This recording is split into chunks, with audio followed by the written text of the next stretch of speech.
Rádio Piauí. Sejam bem-vindos ao Maria Vai com as Outras, um podcast da revista Piauí. Hoje o nosso tema são as mulheres profissionais do cristianismo. Uma pesquisa recente do Datafolha indicou que 81% dos brasileiros são cristãos, 51% são católicos e 30% são evangélicos. 10% não têm religião e eu me encaixo nesses 10% aí. Mas a pesquisa me deu a curiosidade de saber como é a vida das mulheres que trabalham nas igrejas, que têm o cristianismo como profissão.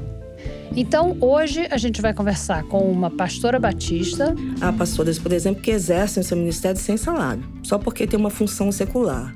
O que não seria comum num homem com uma função secular, sendo pastor de uma igreja, ele seria naturalmente remunerado. E com uma freira agostiniana. No último sínodo, que foi o sínodo da Amazônia, foi colocado alguma coisa nesse sentido, mas não passou, de ter mulheres ordenadas na igreja. Vocês vão notar que a qualidade do som da entrevista com a irmã Edinalva, que é a freira agostiniana, não é a que a gente normalmente apresenta para vocês aqui no Maria. Isso é porque a entrevista foi feita já durante a quarentena do coronavírus e eu gravei na minha casa e naquele dia o meu estúdio caseiro ainda estava bem precário. Já melhorou bastante, então isso não deve acontecer novamente. A entrevista da pastora Silvia foi feita umas 2 semanas antes no estúdio, então tá tudo certo. Meu nome é Silvia Nogueira, tenho 50 anos, não tenho filhos. Sou uma mulher solteira resolvida. Sou professora de língua portuguesa na rede pública em Macaé e sou pastora batista há 20 anos. O que quer dizer você ser uma mulher solteira resolvida? É porque a solteirice ainda é uma questão, para muitas mulheres. Então, eu faço questão de me apresentar dessa forma. E você é pastora da Igreja Batista, Sim. Não é isso? Uhum. E o que significa ser pastora? O que faz uma pastora? É uma profissão, assim? Você tem um salário para isso? Bom, depende da sua igreja, Entre os batistas é comum um pastor ter salário, porque se pede dele um tempo integral. Eu fui pastora de uma igreja local há um tempo atrás e recebia dessa igreja. Eu coloquei o fato de ser pastora junto com a minha informação de profissão, só para sinalizar que isso é uma atividade também. É uma vocação e aí está fora do âmbito das questões mais terrenas, mas também é uma atividade com que você gasta um tempo, investe em estudo, investe em vidas, na sua própria vida, na vida dos outros, E o que está incluído nessa atividade? Como é que é o teu dia a dia? Bom, hoje eu não sou pastora mais de uma igreja local, mas a ideia de pastorado como vocação, ela é estendida por N atividades pastorais, digamos assim. Então, toda vez que a gente conversa com alguém, que a gente tem a oportunidade de ajudar alguém, de servir alguém, e continuo pregando em igrejas, continuo fazendo um exercício do meu ministério em várias comunidades que me convidam para isso. Além da pregação, do culto, aquela coisa toda. E quando você era pastora da igreja local, também era assim? Era a sua atividade principal? Ah, sim. Quando eu fui pastora de uma igreja local, fui integralmente essa pastora. E aí, como é que é o dia a dia de uma pastora? Precisamos de folga. Então, geralmente, pastor, prostitutas e garçons, tem folga na segunda-feira. Porque o final de semana é intenso, Então, eu tinha a minha segunda de folga e todos os outros dias da semana eram dedicados integralmente às pessoas da minha comunidade de fé e do bairro onde a igreja se situava. Um dos perfis, por exemplo, das pastoras é o fato de que a gente é pastora de bairro, Não só da igreja local. Isso quer dizer o quê? Que você vai na casa das pessoas? Sim, que a gente tem uma interação intencional com a comunidade. A gente gosta disso. Eu, por exemplo, gosto e as minhas colegas que são pastoras também gostam dessa interação com a comunidade. E você falou que são você e as pastoras, é mais as pastoras do que os pastores que fazem essa interação com a comunidade na casa das pessoas? Não posso dizer que todos os pastores não façam isso, mas o que a gente tem percebido aí nesses últimos 20 anos da nossa presença na nossa denominação, é que isso é uma marca mais das pastoras do que dos pastores. Mas, claro, há pastores que fazem isso também. E você está falando 20 anos porque você foi a primeira mulher, que Isso. foi ordenada pastora na sua igreja, Exato. Isso foi há 20 anos atrás? Isso, em 99.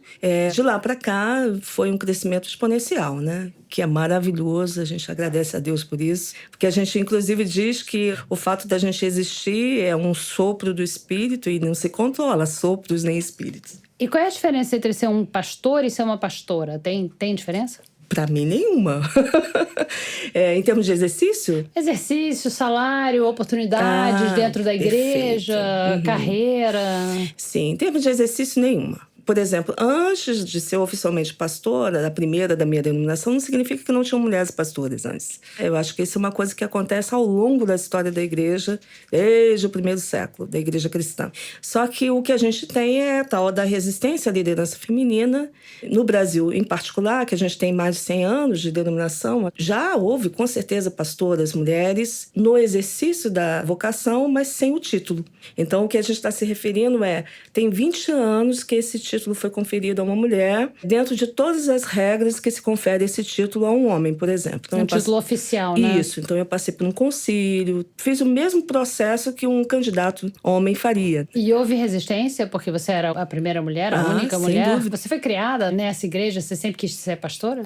Não, eu fui descobrindo um caminho. Quando eu fui seminarista, que eu descobri que o nome da minha vocação era pastoral. Como a gente não tinha nenhuma referência de pastoras, a gente dizia todas as outras coisas que a gente geralmente via nas mulheres. Educadora religiosa, missionária, música sacra. Mas no ambiente evangélico, pastora, ninguém falava de pastora, né? E quando você diz quando eu fui seminarista, quando você estava estudando teologia? Exato. É a palavra tanto para os católicos e protestantes evangélicos de uma forma geral. Quem estuda teologia é seminarista, né? Então, foi nessa época que eu descobri que eu tinha essa vocação com esse nome. Até então, eu tinha um desejo de servir, mas não tinha um nome para esse desejo. Durante o meu percurso como estudante de teologia, na experiência com a igreja que eu ajudava naquela época, que era no interior de Campos, eu descobri que a minha vocação era pastoral. Dita, inclusive, para a igreja, porque esse nome não sairia de mim, né? Fácil. Mas alguém da comunidade falou assim, olha, você faz isso, hein? Você é isso aí. Alguém quem? Homem ou mulher? Foi uma mulher, claro. Seria muito difícil naquela época ter sido um homem. Hoje, digamos que talvez sim. Porque, talvez, depois de 20 anos ainda talvez. Ainda é um espaço de luta e disputa muito grande. Menos do que era 20 anos atrás, mas ainda existe. Em termos de oportunidades na carreira, ou igrejas para as quais você é mandado, ou salário, tem diferença de homem para mulher? Sim. Na minha experiência pastoral, como pastora titular, né, responsável por uma igreja, eu não tive diferença salarial do pastor anterior a mim. Mas isso não é uma realidade em todas. Há pastoras, por exemplo, que exercem o seu ministério sem salário, só porque tem uma função secular. O que não seria comum num homem com uma função secular, sendo pastor de uma igreja, ele seria naturalmente remunerado. Sendo secular significa não tendo sido ordenado pastor? Não. Com uma função secular, tipo professor. Administrador, alguma coisa qualquer. Sim, com qualquer outra fonte de renda secular. Uma mulher tem situações, não são todas, em que essa pastora, tendo uma função profissional qualquer, não é remunerada na igreja porque ela tem um sustento. Não existe uma naturalidade nesse sustento. E no caso do homem? É natural. Sempre recebe alguma coisa por isso. Assim, o que a gente tem hoje é um movimento de apoio mútuo. A gente tem pautado algumas questões dentro desse movimento. A maior parte dessa pauta tem a ver com a possibilidade do exercício da vocação de uma forma plena. Porque como é isso que mais nos atinge, poder exercer a vocação que a gente entendeu que tem, essa é a pauta central que nós temos. Quer dizer, então, que há cerceamento no exercício da vocação de vocês? Sim. E em que sentido? Em território nacional, com maior ou menor intensidade. Por exemplo, a questão do concílio, que é uma tradição entre nós. Tem lugares em que os concílios não são formados porque os colegas se negam a participar do concílio. O que é o concílio? Explica pra gente. Esse exame que sabatina o candidato ou a candidata para dizer se ele é apto ou não para aquele ministério. Em termos teológicos, em termos doutrinários. E os colegas se recusam a participar quando tem uma mulher candidata? Isso. Então, eles recebem um convite e não comparecem. Existem N realidades hoje no Brasil. E aí a pessoa não pode ser ordenada porque não houve concílio? Não, ela pode até ser ordenada, mas não seguindo o rito da nossa tradição. O que, para alguns, deslegitima a atuação e a vocação daquela pessoa. Então, de certa forma, há interditos colocados aí pelos colegas. Sim. E você foi criada na Igreja Batista? Como é que você... Ou, Sim. se não, como é que você chegou na igreja? Nasci num lar evangélico, batista, minha mãe, meu pai era diácono da igreja. Aos 12 anos. O que é um diácono? Você está vendo que eu não entendo nada de nada, não há problema. Né? Quem entenderia se não estivesse lá, né? Tem que fazer todas as perguntas aqui, senão eu fico boiando. Não, tudo bem. O diácono é a figura de quem ajuda o Ministério da Igreja e o Ministério Pastoral nas questões de visitação, de auxílio aos enfermos, a servir Mas a ceia. não é um pastor? Não. Ele tem uma função auxiliar, digamos assim, para ser um pouco mais claro, mas sem a investidura pastoral. Então, seu pai era diácono? Diácono, ainda está vivo hoje, tem quase 90. Minha mãe tem 80 anos, são batistas até hoje. Então, eu me converti, tinha 12 anos de idade. Eu só frequentava, né? E tem uma diferença entre frequentar e se converter? Sim. Entre nós, entre os cristãos, de uma forma geral, né? A experiência de conversão é uma experiência fundante, né? A partir daquele momento, você tem uma outra conexão com as coisas, porque é a ideia de aceitar Jesus. Então, entender exatamente o que isso significa em termos de compromisso. Isso é diferente, né? Entre a igreja católica e a evangélica, né? Porque, a católica, eu, por exemplo, não infância, sou ateia, mas fui batizada, então, às vezes as pessoas me dizem, não, você é católica, você foi batizada. Eu digo, ok. Mas aí, nesse caso, vale a sua declaração de agora. Você é ateia. E os teus pais, então, o que eles acharam quando você resolveu ser pastora? Porque você foi a primeira, né, da tua igreja, né? E o que eles acharam? Bom, como meus pais, apesar de serem já de idade, você imagina, né? De uma formação escolarizada pequena, diferente da minha. Eles eram do interior e tudo mais, né? E nenhum dos dois terminou a escola, é isso que você tá dizendo? Não, assim, não foi o percurso todo do ensino fundamental, por exemplo. Mas eles têm uma sabedoria de vida, uma sabedoria com as coisas, que eles nunca foram limitadores dos seus filhos. Eles tinham uma preocupação imensa que a gente estudasse, como a maior parte desses pais dessa época, que tivessem coisas que eles não tiveram, uma formação que não tiveram. E, ao mesmo tempo, mesmo com a religião, que naquele momento que a gente era criança era extremamente rígida, eles davam um espaço de liberdade bem ao estilo batista, que eu não tinha, por exemplo, na minha igreja. Eu tinha na minha casa, mas não tinha na igreja. Por exemplo? Liberdade de pensamento, por exemplo. A liberdade de pensamento a gente tinha em casa, mas na igreja era sempre mediada. Quer dizer, que em casa você podia questionar as coisas e na igreja você tinha que aceitar o Exato, porque você até podia levantar sua voz para questionar naquele momento histórico. Mas você seria interrompido, silenciado. Em casa, não. Isso não era uma questão. Então, quando eu falei para eles que a minha vocação era pastoral, apesar de um primeiro estranhamento, porque não tinha nenhuma referência nacional, nada, eles olharam para mim, sabem quem eu sou, e quase que eles disseram, faz todo sentido também. Mas não quer dizer que não tenha sido assustador, tá? Para eles? Para todos nós. Para todos nós, o que? Toda a tua família? Para mim, para eles, né? Porque é o novo. O novo é assustador, às vezes. E você tem irmãos e irmãs? Sou a caçula de 5. De 5. E tem mais algum que seja pastor ou pastora? Por incrível que pareça, eu tenho um irmão que é pastor assembleiano. Que é outra igreja, que ele foi parar em outra igreja. E com uma pegada pentecostal que nunca foi, por exemplo, a pegada familiar, né? E isso significa uma pegada mais conservadora? Se bem que ultimamente não tem mais diferença entre pentecostais e não pentecostais na questão de serem conservadores. Agora você vai ter que explicar o que é pentecostal. Pentecostal também hoje é uma igreja histórica. Então, são 3 ramos, basicamente, para a gente entender de uma forma mais geral. Tem um ramo que a gente chama de conservador, tradicional, das igrejas tradicionais históricas, batistas, presbiterianos, congregacionais, luteranos, anglicanos. São os históricos, protestantes históricos. Então, para esses, há uma compreensão específica sobre o Espírito Santo, o papel do Espírito Santo na vida da igreja, na vida do crente. Os pentecostais, que é um segundo ramo, no Brasil eles estão há 100 anos, quer dizer, um pouco menos do que a gente, né? Algumas décadas menos. É um movimento em que a figura ou a atuação do Espírito Santo tem uma centralidade diferente que tem na nossa. É basicamente essa a grande diferença. Então, por exemplo, um pentecostal fala em línguas nos seus cultos públicos, nós não. Um sinal de consagração entre um pentecostal é ser batizado com o Espírito Santo. E o sinal público desse batismo é falar em línguas. Então, tem experiências culticas diferentes, né? E essa questão doutrinária do Espírito Santo é central.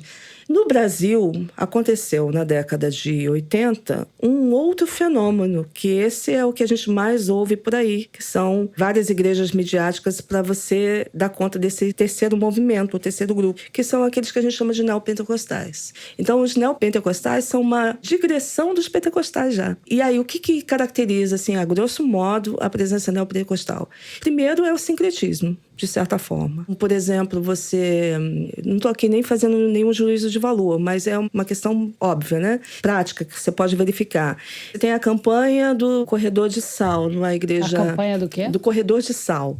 Um lance lá com o sal que eles têm, com a água ungida em cima da televisão, que são elementos que não estavam presentes nem no universo pentecostal e muito menos no universo tradicional. Então, é nesse sentido que a gente está falando que é um pouco sincrético, né? Então, assim, elementos da religiosidade popular estão presentes nos neopentecostais de uma forma fortíssima, os diferenciando, inclusive. Interessante isso, né? Muito. Porque entre os neopentecostais e as religiões populares há um conflito muito grande também, né? Mas, ao mesmo tempo, uma identificação com os elementos da religião popular. Entendi. Olha só. Alguns são explicitamente de matriz africana. Esse lance do sal, por exemplo, da água ungida. A questão dos exorcismos públicos, visíveis, né? Então, está tudo assim, dentro do espectro da aproximação. Isso é uma coisa que tem entre os neopentecostais e não entre as igrejas históricas. Você raramente verá algo assim. Não estou dizendo que não tem, eu estou dizendo que raramente você verá algo assim. Olha que interessante isso tudo. É muito interessante. A religião é incrível, gente. Muito obrigada, pastora Silvia. Obrigada. E agora, a nossa próxima convidada. Eu sou irmã Edinalva do Nascimento Brito. Sou agostiniana missionária e a minha profissão é professora. Fiz um curso de teologia e filosofia, depois algumas pós, porque a gente trabalha na área da educação, mas a profissão principal é educadora. Então, freira, você não considera uma profissão? Você dizer assim, a minha profissão é ser freira, não é assim que funciona? Não, porque na verdade a gente nunca é só freira, né? Todas nós temos um trabalho, uma missão e uma profissão, além da opção religiosa que nós fazemos. Entendi. E me diz uma coisa, como é que você descobriu a sua vocação? Você sempre quis ser freira, desde pequena? Desde pequena, sim. Eu nasci na Ilha do Marajó e lá já tinha as irmãs agostinianas missionárias, porque tem os padres agostinianos recoletos. E aí a minha formação cristã foi toda com elas, com as irmãs. Depois eu fui estudar em Belém, num colégio de irmãs também. E aí lá que despertei mais para essa questão da vida religiosa.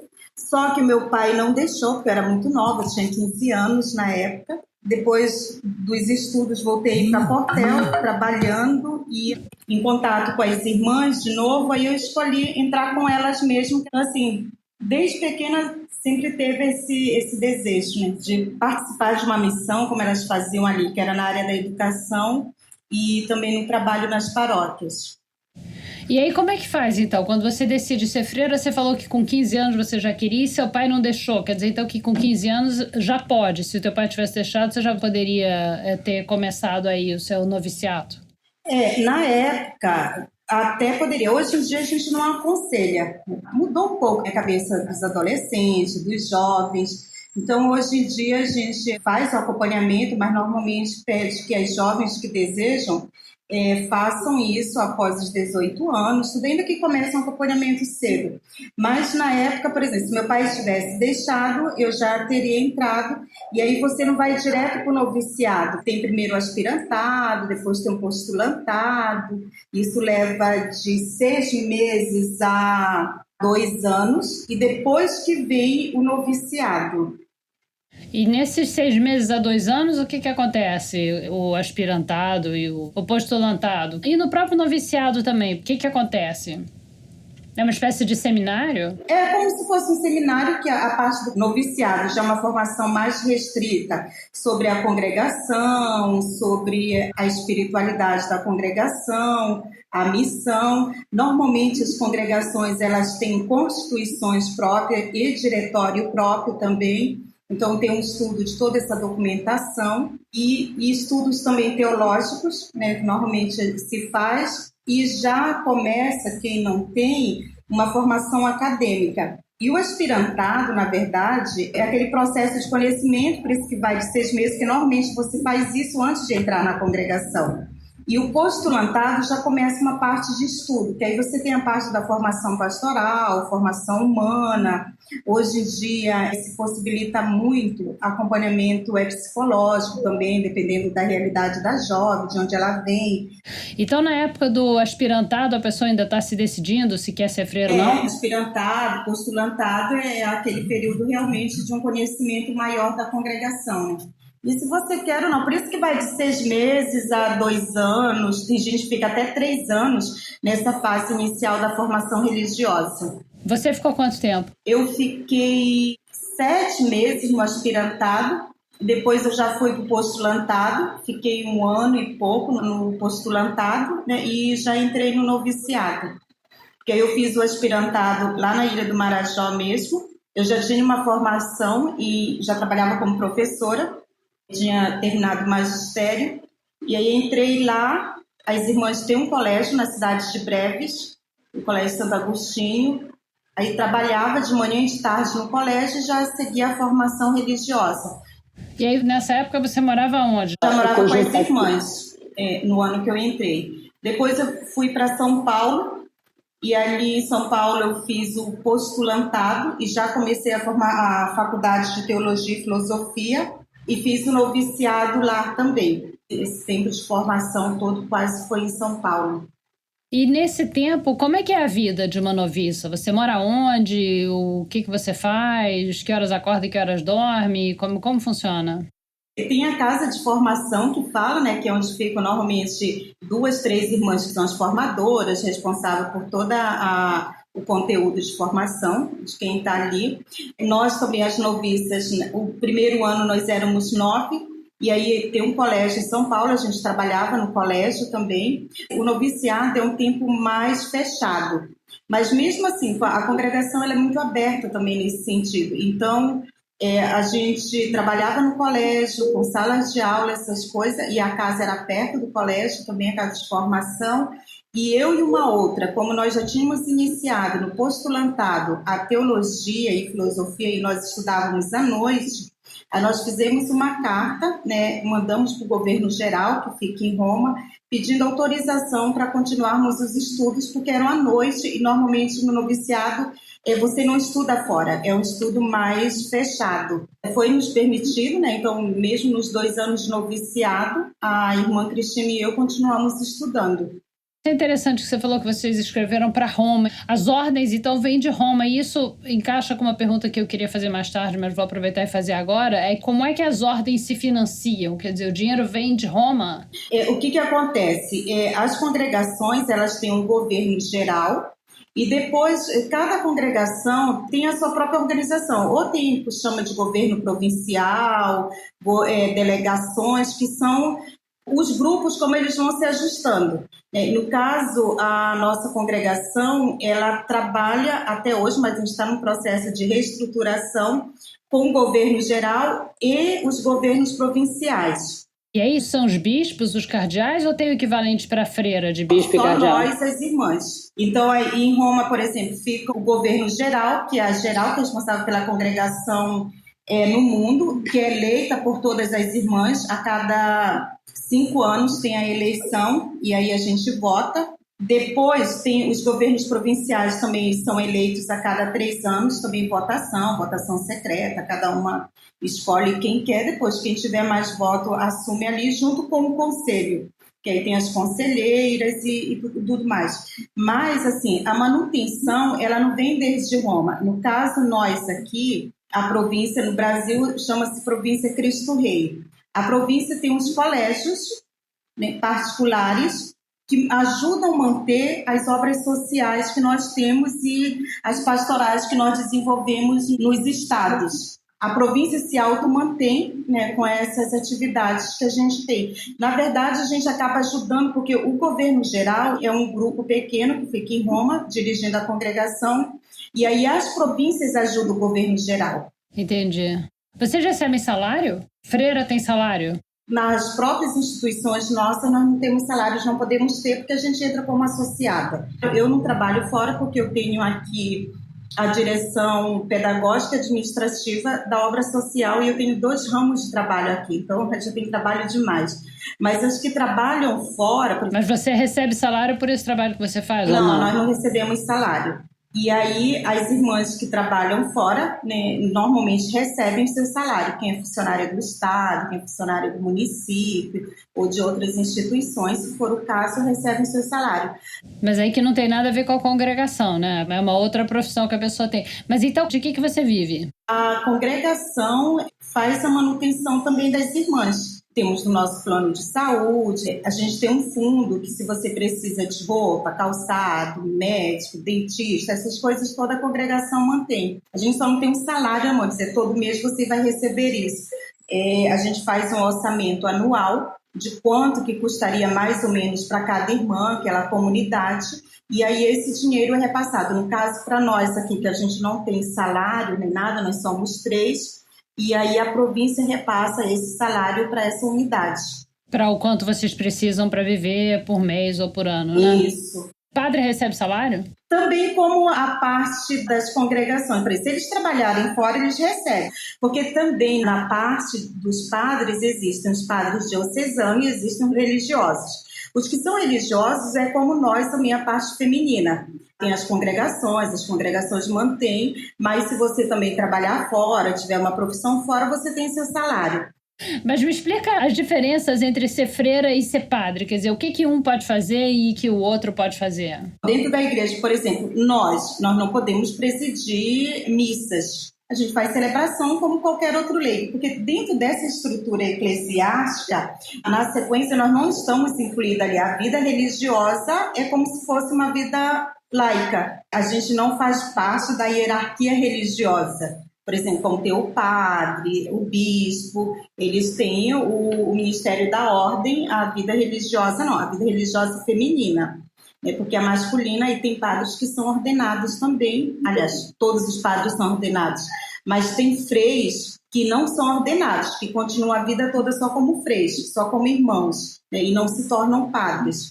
Isso dentro da vida religiosa. Mas a freira não tem essa opção, né? Quer dizer, o homem, se quiser entrar para uma congregação, ele pode escolher se ele quer ser frei e ter uma vida mais parecida com a vida que vocês freiras levam, ou se ele quer ser um padre e aí levar uma vida de ter uma paróquia e celebrar missa, dar a Eucaristia, fazer batizado, casamento, essas coisas. Isso não existe para as mulheres. Não, mas, por exemplo, como a gente tem os ministros extraordinários, né? No caso, os freis, eles podem fazer batizado, casamento, porque diáconos podem fazer e os freis também.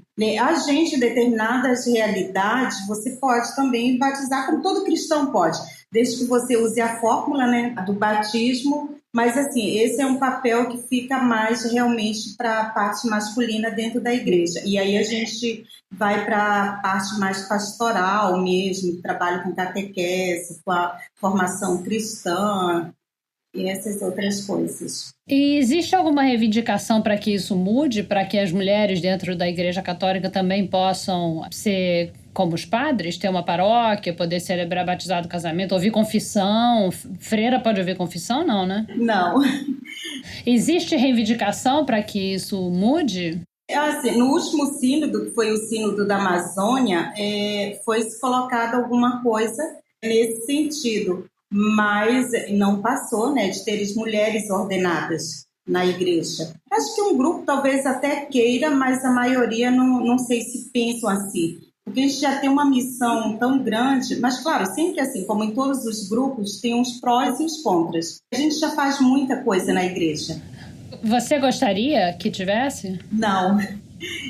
Quando eu fiz teologia, eu lembro que eu comecei em 95, concluí em 2000, porque teologia e filosofia leva mais tempo para a formação. E eu lembro que na época a gente já comentava sobre isso, de serem mulheres ordenadas, e na época eu já falava assim, eu não quero isso. A gente tem trabalho, eu posso fazer um monte de outras coisas na igreja, não preciso ser ordenada para isso. Mas você não quer isso para você, ou você acha que não devia ter, de um modo geral, para outras mulheres, outras freiras que queiram, que tenham essa vocação? Não sei, acho que o dia que se for permitido, que quem queira, que fique livre, né? Querer também já tem que ter pessoas que queiram isso, então fique livre. Que possa ter para quem quiser, né? Não é o tipo de vida que você quer, né? Você escolheu outro tipo de trabalho, né? Isso. E me diz uma coisa, como é que funciona a aposentadoria de freira?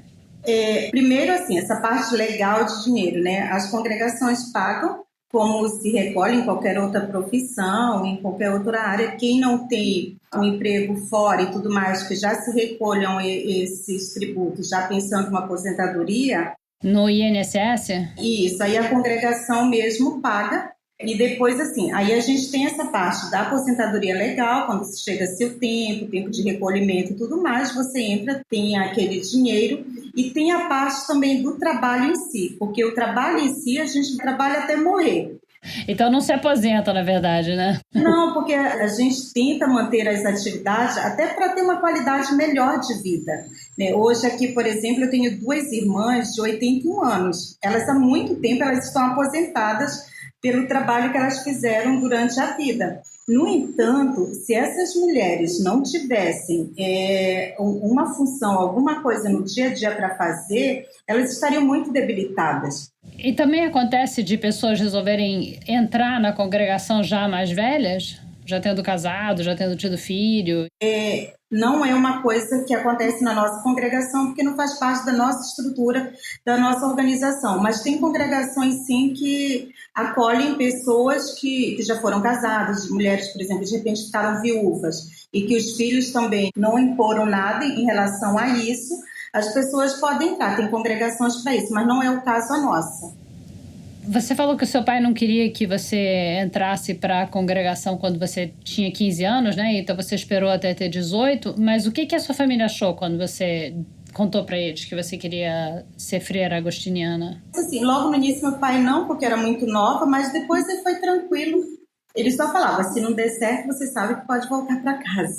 Isso é sempre bom saber, né? Mas aí foi tranquilo.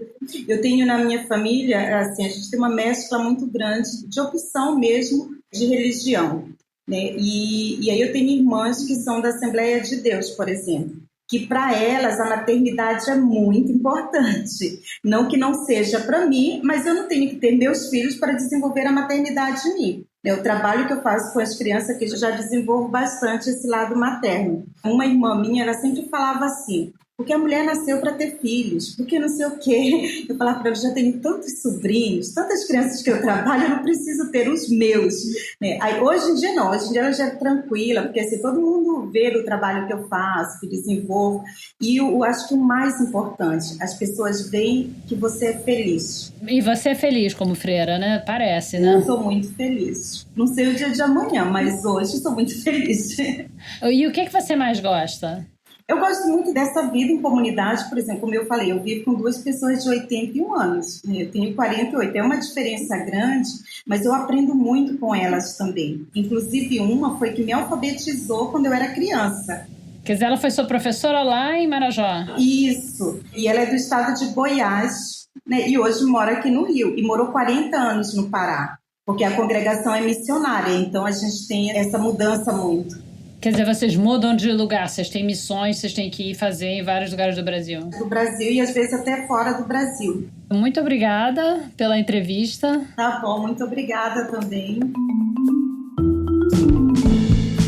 O Maria Vai com as Outras é um podcast da revista Piauí. E para quem gosta do programa e quer que ele continue, a melhor maneira de apoiar, na verdade a única maneira de apoiar, é assinando a revista, coisa que vocês podem fazer na página revistapiauí.com.br, clicando Assine no topo da página. O Maria Vai com as Outras é uma produção da Rádio Novelo para a revista Piauí. Nós gravamos dos nossos estúdios improvisados de isolamento do coronavírus, mas a equipe continua a mesma, cada uma trabalhando da sua casa. A coordenação geral é da Paula Scarpim, a edição de som é da Cláudia Holanda, a Mari Romano fez a releitura da nossa vinheta. A finalização e a mixagem são do João Jabassi. Nossa produtora é a Mari Faria. A coordenação digital é da Kellen Moraes e a Ana Beatriz Ribeiro é a editora de redes sociais do programa. Eu sou a Branca Viana, muito obrigada e até o próximo episódio.